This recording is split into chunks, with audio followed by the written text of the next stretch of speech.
Nobody wanted Elara. It wasn't because she was broken.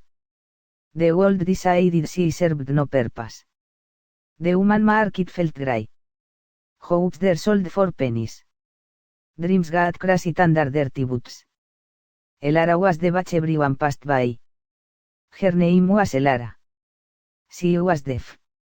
She stood in a corner. Her eyes stayed downcast. Her hands clasped over a worn dress. Years walked past. They threw looks of pity or disdain. Some thought about her. Why would you need a servant who can't hear an order one mattered? Use another mouth to feed with no gain, another spat. Elara did not hear these words. She felt the cold weight of rejection. Every glance that passed over her was a rejection. She learned to read contempt. She saw it in pursed lips. She saw it in averted eyes. Then arrived Gabriel. He was an older man. His face looked tired. His eyes held a calm that stood out. He didn't push yours out. He walked slowly through the rows of lost souls. His gaze met Elara's. She looked up. She expected disinterest.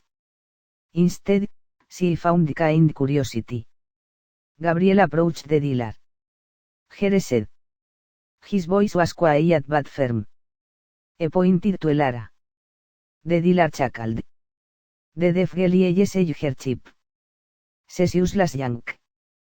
Gabriel did not reply to the insult. He paid the low, demeaning price. He extended his hand toward Elara. It wasn't a gesture of ownership. It was an invitation. Fear clouded Elara's vision. She placed her trembling hand in his. It was the first time in years someone touched her without violence. The trip to Gabriel's farm was quiet. The silence was heavy but not empty. He didn't try to shout at her. He avoided large, exaggerated gestures. He simply drove the carriage. He pointed out a bird or a tree now and then. He made sure she could see his face. He smiled calmly when he moved his lips. The house was small. It was simple. But it was full of light and neatness. Gabriel showed her room. It was a clean space. A window looked out onto an orchard. That first night they ate a simple soup. Gabriel picked up a slate and chalk. He wrote careful letters. Welcome home. My name is Gabriel. Her new life began then. Elara learned quickly. She was smart. She watched everything. Soon, the slate filled with words. It held her questions. It recorded her small stories. Gabriel taught her the garden.